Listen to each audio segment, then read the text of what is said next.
Hi everyone, I am Karen with Walsh of Karen's Pots and Glass, and I am going to show you a video today on chip glazing.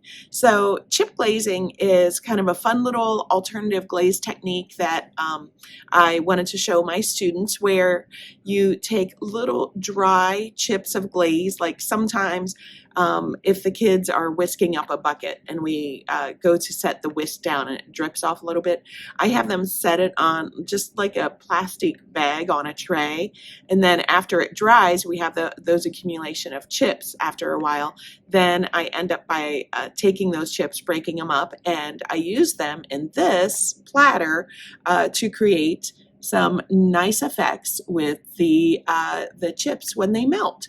So chip glazing is again a fun alternative glaze technique that I wanted to show my kids. Drop me any questions that you have below, and enjoy. The glazes that I'm using here are Coyote glazes. I have my base layer of light Shino, and I'm just applying my third and final brush coat. Of course, you could dip glaze as well. The base glaze, if it is wet, really helps to allow those chips to stick. So if you're dipping, sometimes it stays wetter a little bit longer. In the case of this, I'm trying to be sort of quick. Some of them will stick, some of them won't.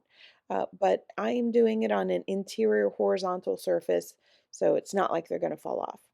Now, here are my dry chips that I had talked about, and I often just crush them. I just have like a little pot there. I'm just crushing them in the bag. So I have different sizes. I have some that are really small. And I really want to think about when I put this on, I want to think a little bit about maybe movement, about line. So I'm just trying to create some visual interest here to have just a little sense of movement with this. And I'm also going to try to create a little bit of balance, and I'll add like a little piece over there on that edge, so that will help to kind of create a little visual balance. Now in the case of this, because my light Shino has started drying and they're just kind of loose on there, one nice idea is to just kind of lightly spritz it down. Especially, I'm trying to put some small ones up there on the very edge of the rim, and they don't want to stay that easily, so I'm just going to spritz that down with a little bit of water, and that's going to help it to kind of attach itself a little bit better. Now, in the kiln, all of these loose chips are going to soften. They're going to melt right into the glaze.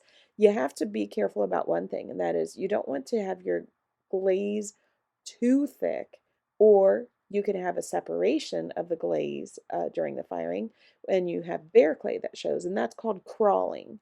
So there's kind of a fine line between putting the chips on, getting nice coverage, and having it be too thick. So students of mine just ask me if you're concerned about what you're using, but for everyone else it might take a little experimentation. So there you can see that's the way that my glazed chips look right now, and this is a combination of all sorts of colors. Again, this is on the interior. I would not put it on the outside for fear that the chips would fall off. You only want to put it on the interior, on the top of something. But look at those colors. It came out really, really gorgeous. Love the different layering of all of those color chips together. And I'm just very pleased with this. I hope you give it a try and have some fun with it.